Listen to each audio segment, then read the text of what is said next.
stood in the briefing room of Command Station Apex, his four arms crossed in a gesture of doubt.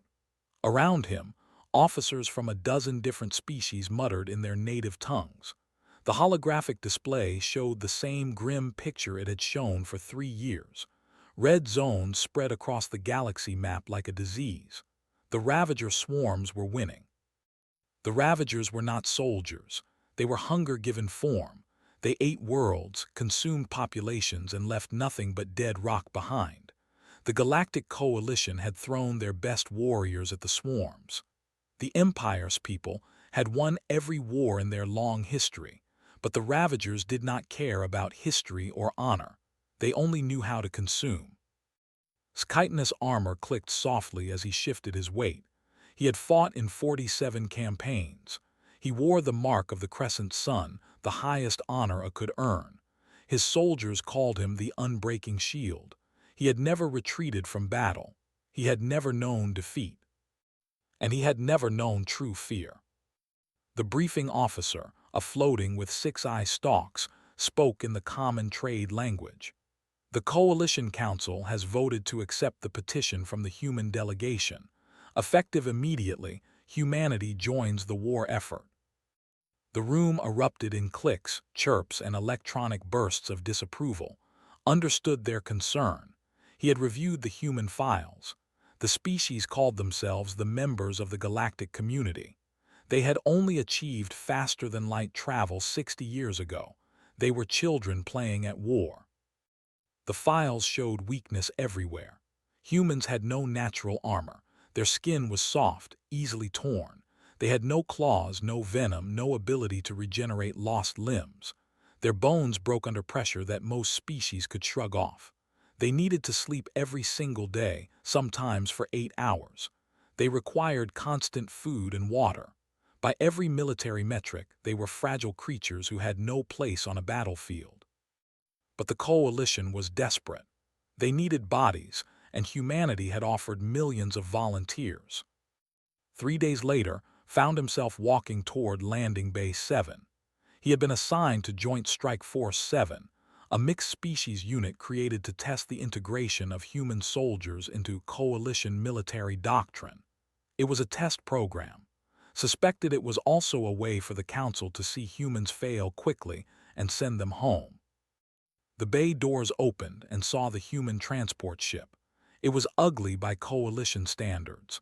All sharp angles and brutal efficiency, with none of the artistic curves that other species favored. The hull was painted in shades of gray and green. Thought it looked like a weapon pretending to be a ship. The humans emerged in organized lines. Counted 43 of them. They wore armor that seemed too bulky for their frames, painted in a pattern meant to blend with forest environments. Each carried weapons that looked primitive compared to Coalition plasma rifles. The human in front stopped and raised one hand to his forehead in what the files called a salute. Sergeant, Terran Defense Force, reporting for joint operations. Studied the human called. He was average height for his species, perhaps 1.8 meters tall. His skin was brown, his hair black and cut very short. His eyes were dark and calm. He looked entirely unremarkable. Nothing about him suggested a warrior capable of fighting Ravagers. "I am of the Empire," replied in the human language called English. He had learned it in preparation for this assignment. "You will be integrated into my tactical command structure."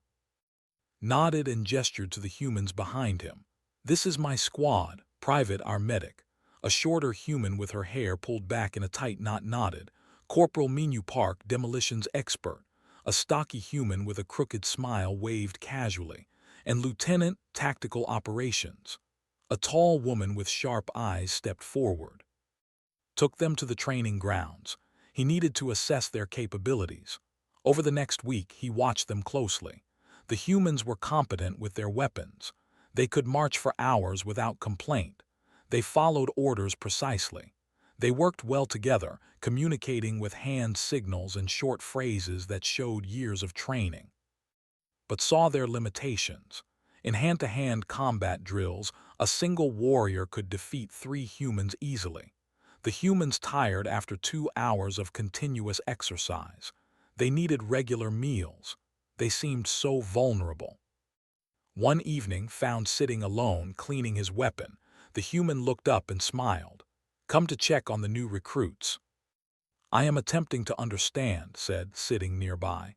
His massive form dwarfed the human. "Your species is physically inferior to every combat species in the Coalition. Your bodies break easily. You have no natural weapons. Why did humanity volunteer for this war?" Continued cleaning his rifle, his movements practiced and smooth. "Because someone has to fight, because the Ravagers won't stop on their own." He looked up and maybe we're not as fragile as you think. Clicked his mandibles in what his species understood as skepticism. "I have fought for 30 years. I have seen strong warriors fall. I do not doubt your courage, Sergeant, but courage does not repair broken bones or regrow lost limbs." "No," agreed, "but courage is what makes you get up after the bones break." He finished with his weapon and stood. "You'll see. When the fighting starts, you'll see what humans can do." Watched the human walk away. He did not share his confidence. In 2 days, they would deploy to the forest moon of 4. A Ravager scouting party had been detected there. It would be a simple operation. Locate and eliminate the scouts before they could report back to the swarm.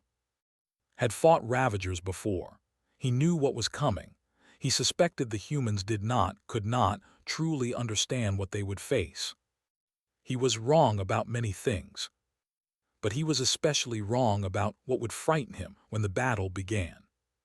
The forest moon of 4 smelled like decay and moisture, moved through the thick vegetation with practiced silence. Behind him, 24 warriors advanced in perfect formation. To his left, the human squad moved with surprising stealth despite their bulky armor. The mission was simple. Intelligence had detected a Ravager scouting party near the abandoned research station. 6 to 8 hostiles, standard scout configuration. They would eliminate the threat before the scouts could transmit their findings to the main swarm. Quick, clean, routine. Had fought Ravagers many times. They were difficult opponents, fast, vicious, and completely without fear or mercy. But they followed predictable patterns. The Coalition had learned to counter their tactics, establish superior firing positions, maintain disciplined fire patterns, and execute controlled retreats when necessary to minimize casualties. The way of war was built on calculated efficiency. Every soldier was valuable. Every loss was measured and mourned. They fought with honor, but they also fought to survive. Through his helmet display, saw the thermal signatures ahead. 8 contacts, moving in a standard Ravager search pattern. He raised one hand, signaling his warriors to spread into defensive positions. The humans, following protocol, did the same.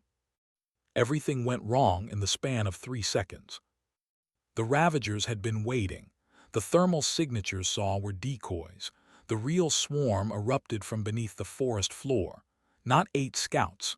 30 warriors fully mature, their chitinous bodies designed for killing. They had dug tunnels. They had set a trap. This world became chaos. Plasma fire lit the forest in flashes of blue and green. The Ravagers screamed, a sound that hurt the mind. They moved like liquid violence, fast and brutal. 2 warriors fell in the first seconds, overwhelmed before they could even fire. "Controlled retreat," roared in the common tongue. "Fall back to secondary positions." The warriors responded immediately, years of training taking over. They fired while moving backward, maintaining formation discipline. It was the correct tactical decision. They would lose fewer soldiers this way. They would regroup and establish a better defensive line. The humans did not retreat. Saw take a hit almost immediately. A Ravager claw meant to disembowel caught him across the stomach. The armor held, but barely. The force of the blow threw backward. Expected the human to stay down, to call for medical evacuation. Stood up, blood stained his armor where the claw had torn through. Through the gaps could see the wound. It was deep, serious. The human's internal organs were visible. Pressed one hand against the wound and raised his rifle with the other. He started firing short, controlled bursts, each shot finding a target. His face showed pain, but his eyes were focused, clear, determined. "What is he doing?" one of his warriors transmitted. "Why does he not seek medical aid?" Did not have an answer. He saw the human medic sprint across open ground under heavy fire. She slid next to, her hands already pulling medical supplies from her pack. Ravager projectiles hit the ground around her. One passed so close to her head that it singed her hair. She did not flinch. Her hands moved with impossible steadiness, injecting something into his wound, sealing it with foam that hardened instantly. "You're good," said, her voice calm over the communication channel. Then she was moving again, toward another wounded human, as if running through a war zone was the most natural thing in the world. On the right flank, Minyu laughed. The sound was shocking amid the screams and weapons fire.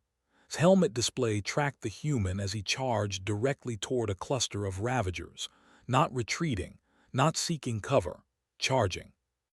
"Minyu, what are you doing?" His voice snapped over the channel. "They're bunched up," Minyu replied, still laughing. "Perfect opportunity." He reached the Ravagers and triggered something on his belt. The explosion was massive. It threw Ravagers in every direction, their bodies torn apart. When the smoke cleared, Minyu was still standing, burned, bleeding, one arm hanging at an angle that suggested broken bones. He was still laughing. Felt something unfamiliar crawl up his spine. It was not fear of the Ravagers. He had fought worse odds before. It was something else, something he could not name. The humans were not retreating. They were not establishing defensive positions. They were fighting like the concept of self-preservation did not exist in their minds. A Ravager broke through the line, moving toward with blinding speed. He raised his weapon, but the creature was too close, too fast. It would reach him before he could fire. Was there first? The human threw himself into the Ravager's path, absorbing the impact. They went down together in a tangle of limbs and claws, heard ribs crack. The Ravager's claw punched through shoulder armor, deep into muscle and bone. Screamed, but even screaming, he did not let go. He jammed his sidearm under the Ravager's carapace and fired until the weapon clicked empty. The creature went limp, pushed the body off himself, and stood again. His left arm hung useless, bone visible through the torn armor and flesh. Blood ran in streams down his side. He should have been unconscious from pain and blood loss. He picked up his rifle with his remaining good hand and kept fighting. "Fall back to the transport," ordered again, his voice tight. This was wrong. This entire situation violated every principle of proper military tactics. "Negative," replied calmly. "We have them concentrated, maintain pressure. Your soldiers are critically wounded. They can still fight." It was true, impossibly, terrifyingly true. Every human had sustained injuries that should have removed them from combat, and every human was still fighting. Not just fighting, fighting with the same intensity they had shown when the battle began. The Ravagers, creatures that knew no fear, began to hesitate, saw it in their movements. They had killed humans. They had wounded humans grievously, and the humans had not stopped, did not stop, would not stop. The Ravagers began to retreat. The hunters had become the hunted. When the battle ended, stood among the bodies of dead Ravagers. His warriors had suffered 3 casualties, 2 wounded, 1 dead, standard losses for an ambush of this size. The humans had suffered 8 casualties. All 8 were wounded, none were dead, and all 8 had fought until the last Ravager fell. Approached, who sat on a fallen log while worked on his shoulder. The human's face was pale, his skin covered in sweat, but his eyes were alert. "Why?" asked. His translator struggled with the emotion in his voice. "Why did you not retreat? Why did you continue fighting with mortal wounds?" Looked at him for a long moment. Then he smiled, though it was tight with pain. Because the mission wasn't finished. Because if we retreated, you would have had to cover us. More of your people would have died. Better my people than yours dying from injuries you could have avoided. No, said simply. Not better, we chose to be here. We chose to fight. That choice means something. His mandibles clicked in confusion. Your species does not have a strong pain tolerance. I have read your medical files. You feel pain as intensely as any species, more than most. Oh, we feel it, agreed, wincing as injected something into his shoulder. We just don't let it stop us. That night in his quarters aboard the transport ship, reviewed the combat footage. He watched the humans fight over and over, watched them stand when they should have fallen, watched them advance when every survival instinct should have told them to flee. He thought about his people's definition of fear. They feared death as all thinking beings did, but they feared honorless death more. They feared failure. They feared letting their clan down. But watching the humans fight had created a new kind of fear not fear of dying. Fear of what kind of species chose to ignore death entirely. What kind of evolution created a creature that could simply decide pain did not matter. Did not sleep that night. Every time he closed his eyes, he saw standing with his intestines visible, still firing his weapon. The humans were not warriors. Warriors knew when they were beaten. Warriors retreated to fight another day. Warriors valued their lives.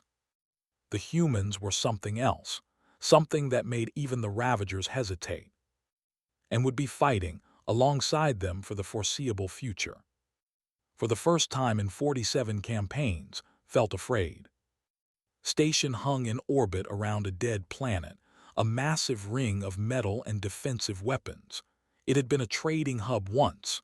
Now it was a fortress, and the Ravagers wanted it badly. Had been fighting for 63 hours.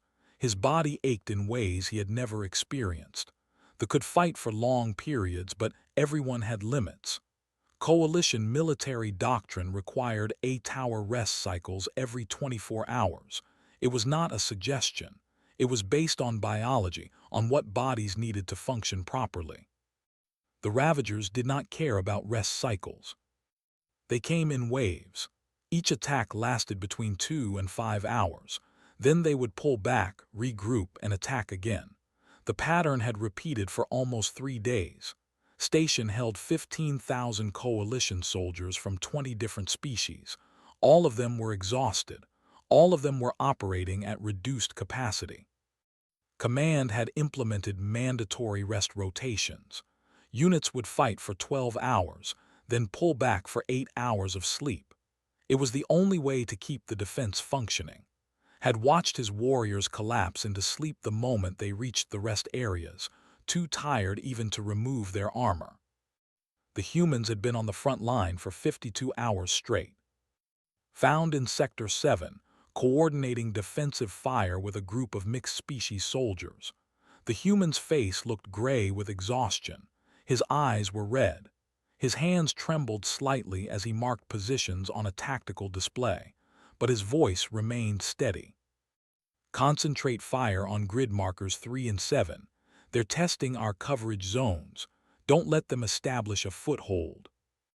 Waited until there was a break in the fighting, one of those strange, quiet moments that appeared randomly in long battles. Sergeant, when did your unit last rest? Checked his wrist display without looking away from the tactical screen. About 52 hours ago. That is impossible.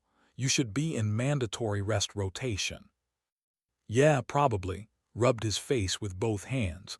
But we're short on personnel in this sector, just a few more hours.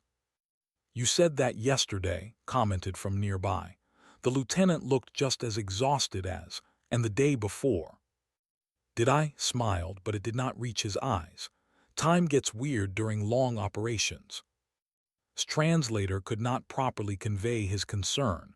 You will collapse. Your combat efficiency is already compromised. Your judgment will fail. You must rest. Probably, agreed again. Then alarms blared, another wave incoming. Exhaustion seemed to vanish, replaced by sharp focus. Here we go. Third position, support thee on the left. Fought alongside the humans through the next assault. He watched them move and react. They were slower than they had been 3 days ago. Their aim was slightly less precise, but they did not stop, did not falter. They kept fighting with the same determination they had shown on 4. When that wave finally approached, "Lieutenant, I must understand. How are your soldiers still functioning? My people need rest." The need rest. Every species here is rotating through mandatory sleep cycles. Why are humans different? Leaned against a wall, her rifle held loosely in her hands. She was quiet for a moment, eyes closed. Thought she might have fallen asleep standing up. Then she opened her eyes and looked at him. "We're not different. We need sleep just like everyone else, but we have this thing called adrenaline. It's a chemical our bodies produce during stress. It keeps us alert, keeps us moving. And we have another thing we call a second wind. When you think you're completely exhausted, when you think you can't take another step, something kicks in. You find energy you didn't know you had. That is not sustainable." "No," agreed. "It's not. When this is over, we're all going to crash hard. Some of us might need medical intervention. But right now, this station needs every soldier who can hold a weapon, so we hold weapons." The fighting continued. Hours blurred together. Rotated off the line, took his mandatory 8 hours and returned to find the same humans still in position. He saw working in the medical bay, treating wounded from a dozen species. She had been there when he left for rest. She was still there when he returned. "How long have you been working?" asked her. Looked up from a warrior whose arm she was bandaging. Her eyes had dark circles under them. "What day is it?" "The 3rd day of the siege." "Then about that long." She finished with the bandage and moved to the next patient. "Don't worry, I'm still steady. Haven't lost a patient yet." "You should rest. These people need medical care. I can rest when they're safe." Watched her work. Her hands did not shake. Her focus never wavered. She moved from patient to patient with practiced efficiency, her exhaustion visible but not affecting her performance. It was impossible, and yet it was happening. On the 4th morning of the siege, things became desperate.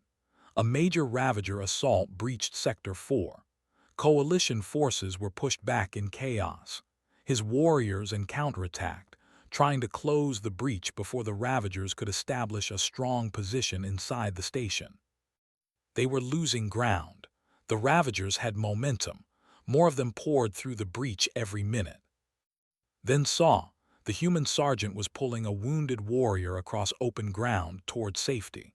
The warrior was twice his size, easily 3 times his weight. Dragged him anyway, muscles straining, feet slipping on the blood-slick floor. Ravager weapons fire filled the corridor.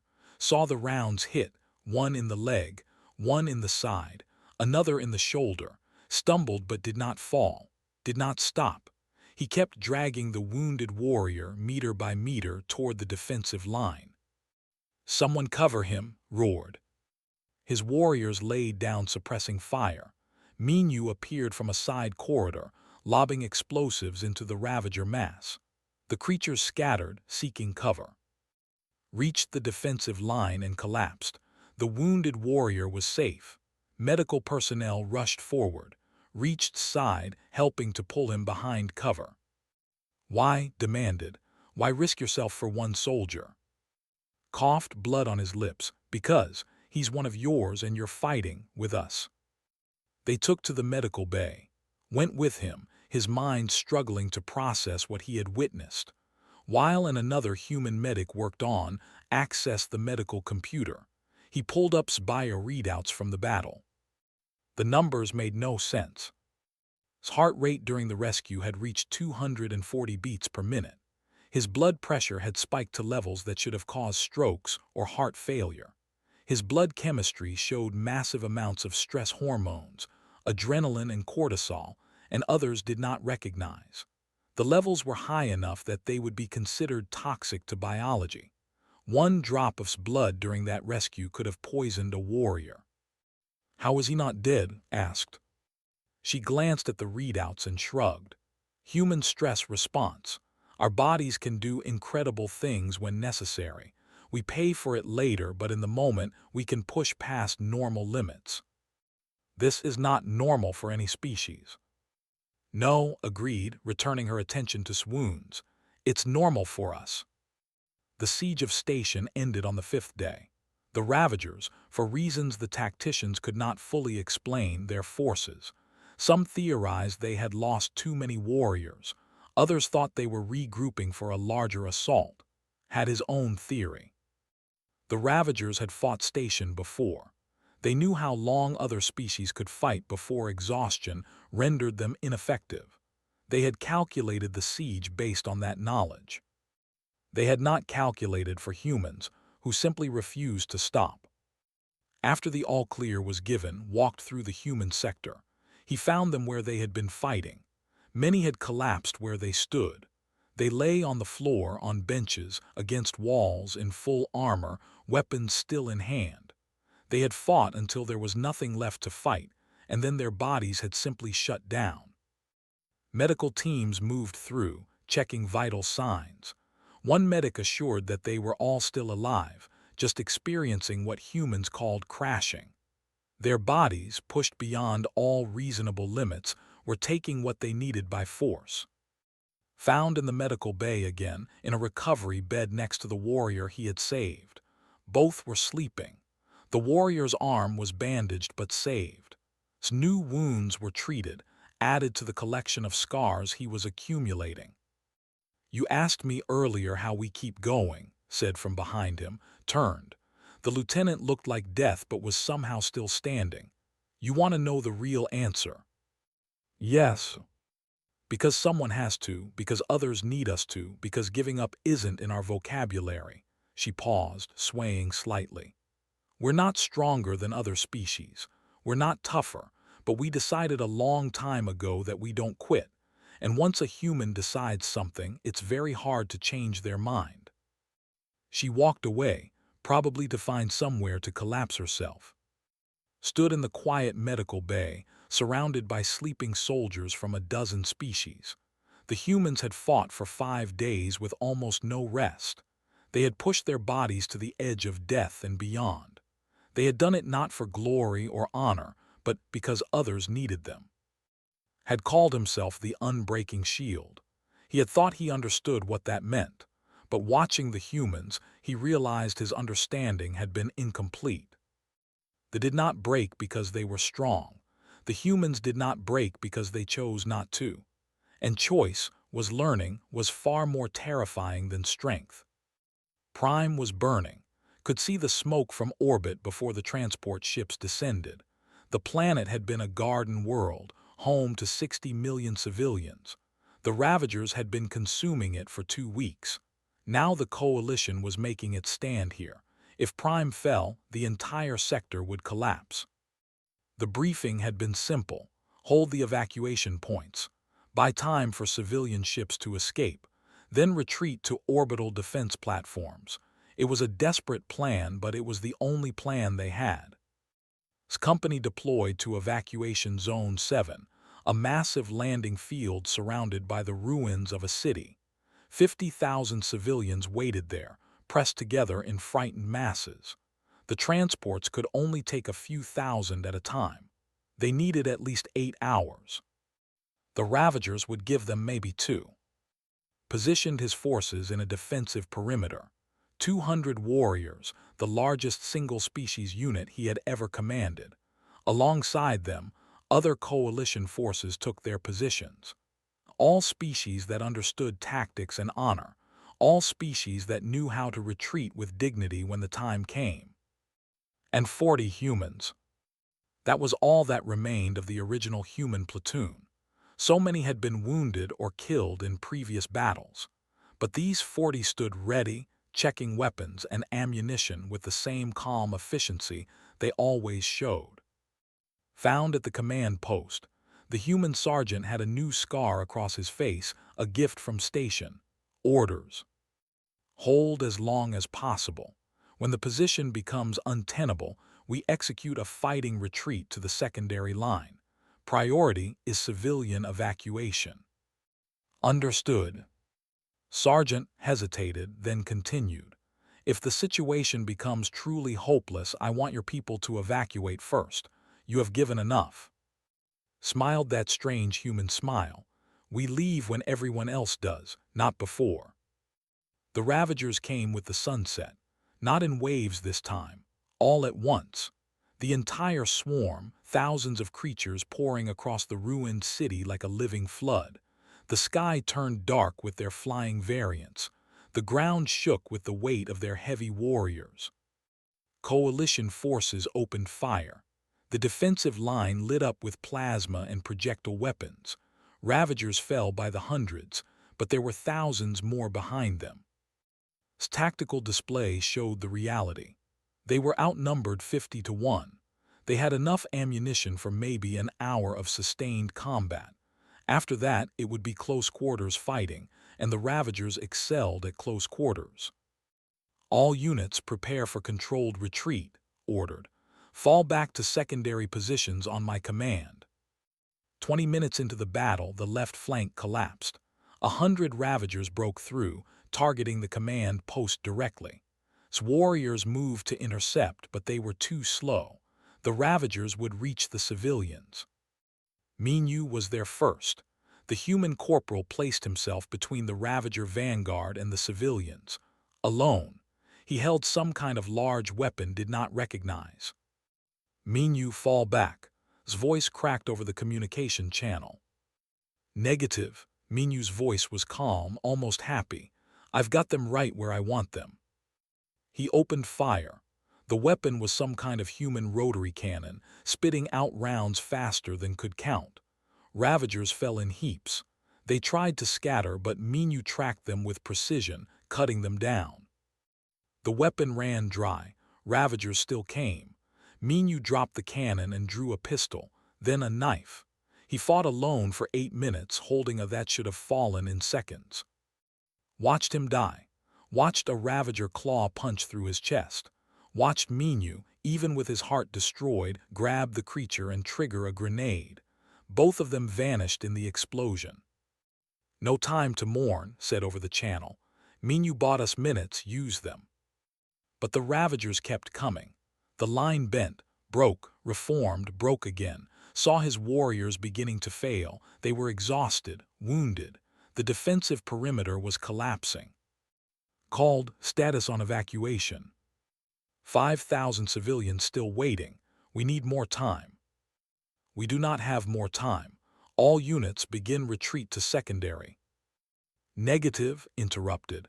Translator picked up something strange in the human's voice, a flatness, an absence of emotion that had not been there before. Humans are staying, we'll hold them. That is suicide. Probably. On display, he saw the human position stop their retreat. 40 humans, the last of their unit, against thousands of Ravagers. I order you to fall back. With respect, you're not human command. His voice remained flat, cold. We know what we're doing. Get your people and the civilians out. We'll buy you the time. Watched his display in horror. The humans were moving forward, not retreating, advancing into the mass of Ravagers. What are you doing? Demanded. Answered, and her voice carried that same cold flatness. Going dark. Did not understand the phrase. He understood what happened next even less. The humans changed, had fought beside them for months now.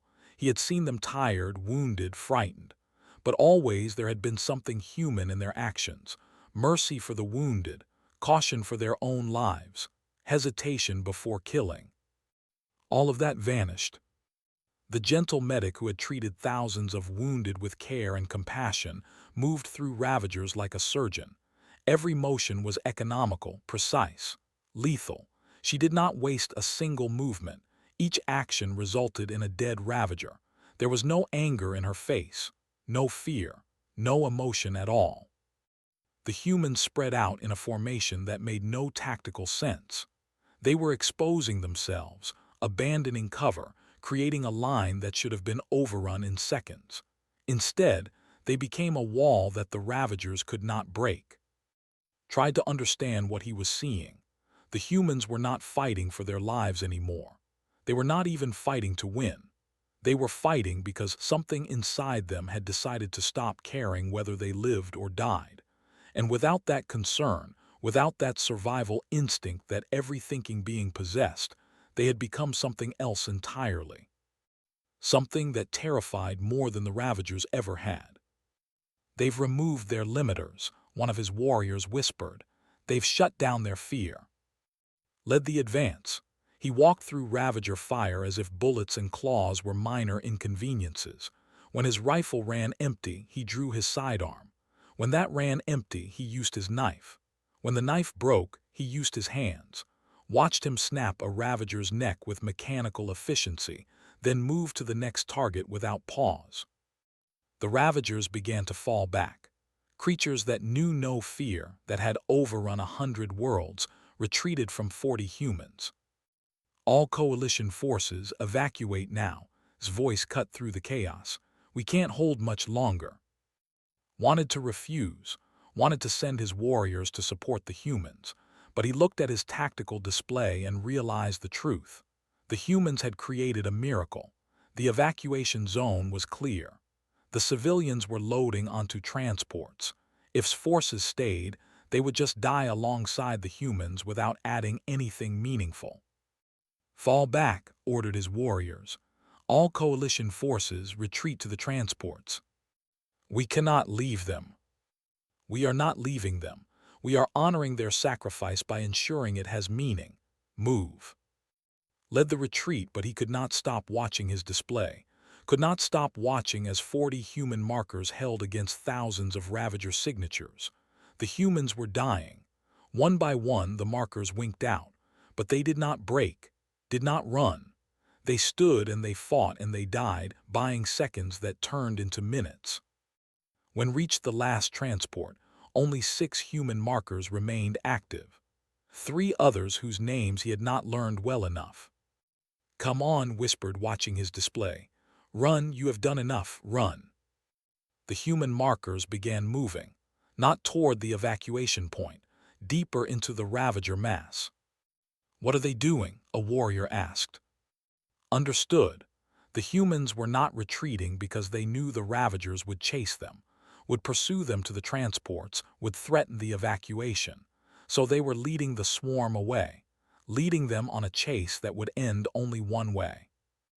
Called over the communication channel. "This is not necessary, you can still escape." Static, then's voice, still cold, still flat. "We made our choice, get those people to safety. You don't have to die here." A pause. When spoke again, his voice sounded almost human again. Almost. "Yeah, we do. This is what we signed up for. Tell command. Tell them we held the line." 3 human markers went dark. Then 2 more. Only remained his marker moving through the city ruins with Ravagers flooding in from all sides. Stood on the transport ramp, watching his display, unable to move, unable to look away. The transport engines rumbled. They needed to leave, needed to reach orbit before Ravager anti-air positions activated. "We must go," the pilot called. "Not yet." His marker stopped moving. The display showed 2,000 Ravager signatures converging on that single point. "It was an honor," said quietly. Then his communication went dead. The marker stayed active for 30 more seconds. Then it too went dark. Felt his legs give out. He sat down hard on the transport deck, staring at the display where 40 markers had been. All dark now, all gone. One of his warriors asked gently, "Are you injured?" Looked up at his warrior. "Yes, but not in any way you can treat." The transport lifted off. Through the window, watched Prime shrink below them. Smoke rose from 100 burning cities, but 50,000 civilians had escaped from Zone 7.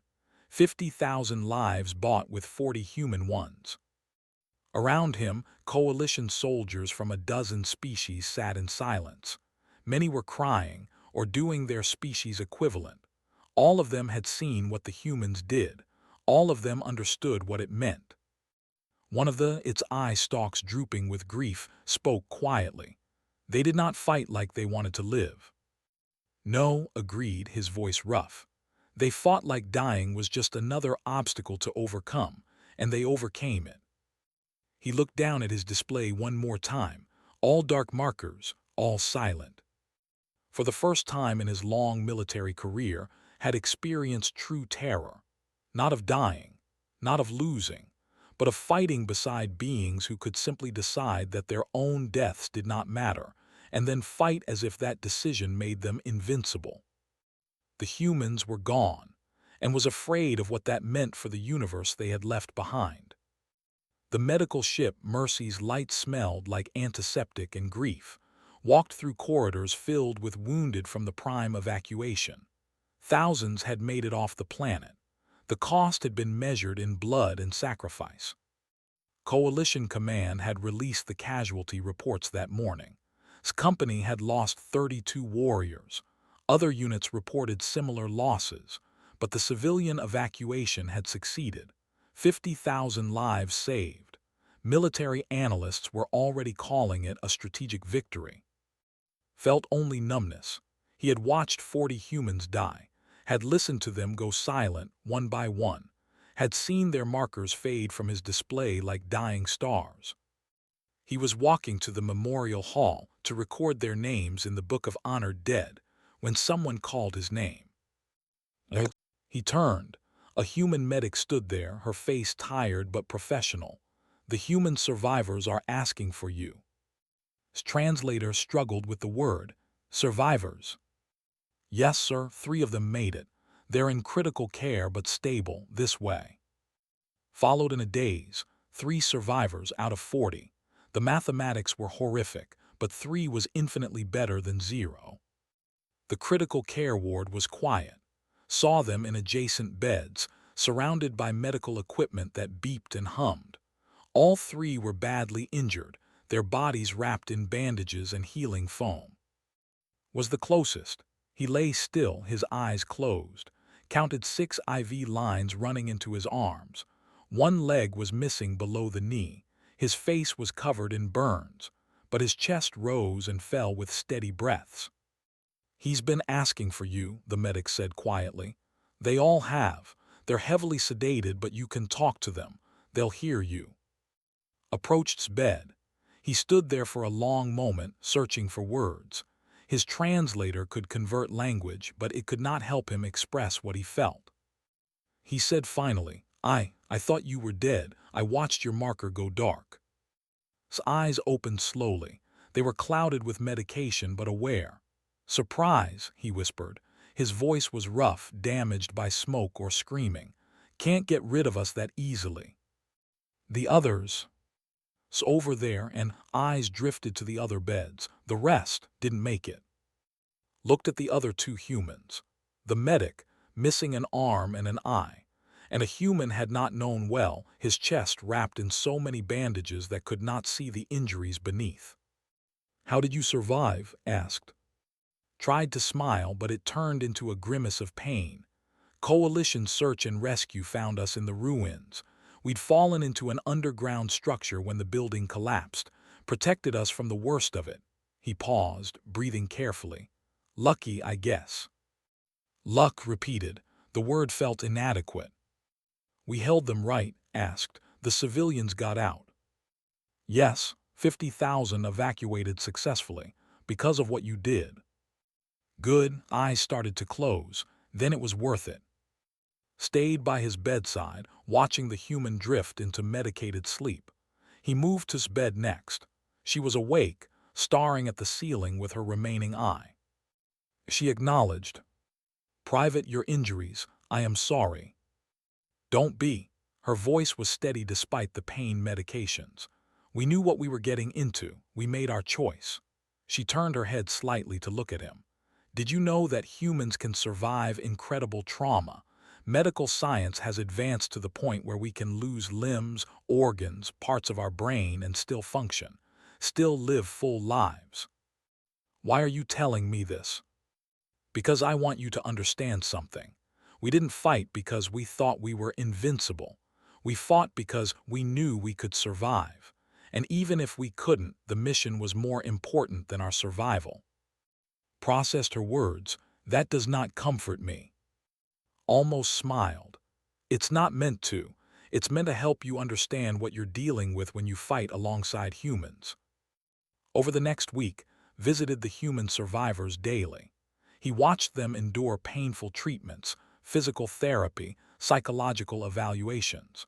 The coalition medical staff marveled at their recovery rates. Injuries that would have permanently disabled most species barely slowed the humans down. Was fitted with a prosthetic leg. Within 3 days, he was walking on it. Within a week, he was jogging. The medical staff said it usually took months to adapt to a prosthetic. His response was that humans were stubborn about returning to full function. 2 weeks after Prime, found sitting alone in the observation deck, looking out at the stars. The human's face had healed, though scars remained. His new prosthetic leg looked strange against his remaining natural limb, all metal and synthetic components. "May I join you?" asked. "Of course," gestured to the seat beside him. They sat in silence for a while, then asked the question that had haunted him. "Why did you do it? Why did you and your unit choose to stay when you knew you would die?" Was quiet for a long time. "Because we're not built to give up," he said finally. "Our evolution wasn't kind. Earth tried to kill us in every way possible. Predators, diseases, environmental disasters, ice ages. We should have gone extinct a dozen times over. But we didn't. You know why?" "Tell me." "Because when everything told us to lie down and die, we looked at death and said, 'Not yet.' We learned to break before we learned to bend. And when you break but keep moving anyway, that's when you're most dangerous." Turn to look at directly. Every species in the galaxy evolved to survive. Humans evolved to persist. There's a difference. Survival is about living through something. Persistence is about refusing to stop, even when stopping makes sense. Clicked his mandibles thoughtfully. "That is a terrifying trait." "Yeah," agreed. "I imagine it is from the outside looking in." "You said your people went dark during the final battle. What does that mean?" His expression became distant.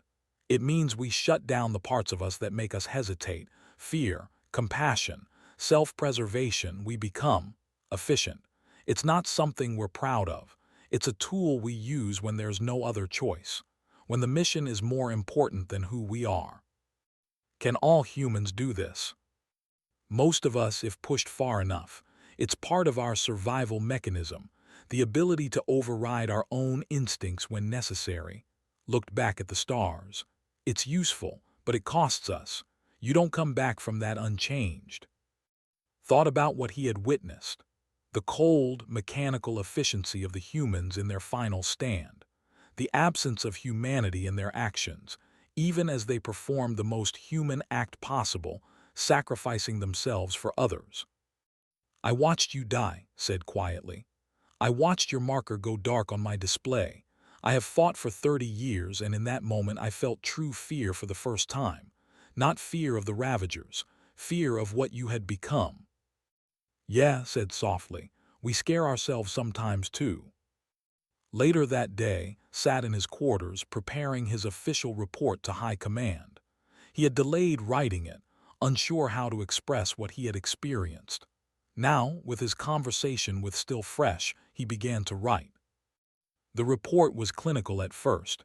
Statistics, casualty numbers, tactical assessments, but then found himself writing something more personal. The humans are not the strongest species in the coalition. They are not the fastest, or the most intelligent, or the best equipped. They are fragile beings who break easily and die from injuries that other species would survive. But I have watched them fight for months now. I have seen them wounded and exhausted, outnumbered and outmatched. I have never seen them give up. They possess something that cannot be measured in physical attributes or tactical assessments. They possess the ability to simply decide that they will continue, and then act on that decision regardless of pain, fear, or logic. Other species fight because they must. Humans fight because they have decided to. And once a human has made a decision, they will pursue it with a stubbornness that borders on insanity. I thought I understood courage. I thought I understood sacrifice. The humans have taught me that I understood nothing. My recommendation to High Command: never fight against humans. Their persistence will outlast any advantage you possess. And if you must fight beside them, remember that you are standing next to a species that views dying as just another problem to solve. They will terrify you. They will horrify you, but they will never abandon you. Paused in his writing. He thought about Minu, laughing as he faced certain death. About calm and cold as she led her people into the Ravager mass. About losing an eye and an arm but already planning to return to active duty. About standing on a prosthetic leg 2 weeks after nearly dying. He added one final paragraph. Humans say they are not special. They insist they are just another species, no different from anyone else. They are wrong. Every species in this galaxy evolved to survive. Humans are the only species I have encountered who evolved to persist. And persistence, I have learned, is far more dangerous than any weapon or armor could ever be.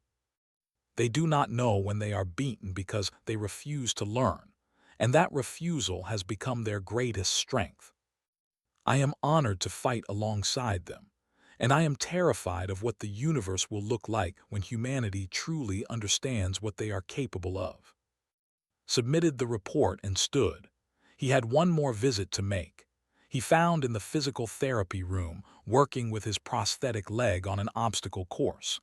The human was sweating, clearly in pain, but moving with determined focus. Sergeant called. Finished his current exercise and walked over, barely limping. "What can I do for you?" "I came to ask you a question. When will you be cleared for active duty?" Glanced at his leg. "Medical says 4 more weeks. I'm hopping to make it 3. "And you will return to combat." "Of course, the war isn't over. People still need protecting." Studied the human, scars on his face. A prosthetic leg, 37 dead comrades, and still planned to return to the front lines. "Same time next campaign?" asked, echoing words from months ago. Smiled, and this time it reached his eyes. "Yeah, wouldn't trust anyone else to watch your back." Felt something shift inside him. He had spent months being frightened of humans. Frightened of their stubbornness, their refusal to acknowledge their own mortality, their ability to become cold and efficient killers when necessary. But standing there watching the human work to recover from injuries that would have ended most soldiers' careers, realized something else. He was grateful they were on his side. "I will see you in 3 weeks then," said. "Try not to push too hard in your recovery." Laughed. "You know that's not going to happen." "Yes," agreed, "I know." He left to his exercises and walked back to his quarters. The war was far from over. The Ravagers still threatened dozens of worlds. Coalition forces were stretched thin and growing thinner. But they had humans now, and humans had learned did not know how to quit. It was the most terrifying and comforting thought he had ever had.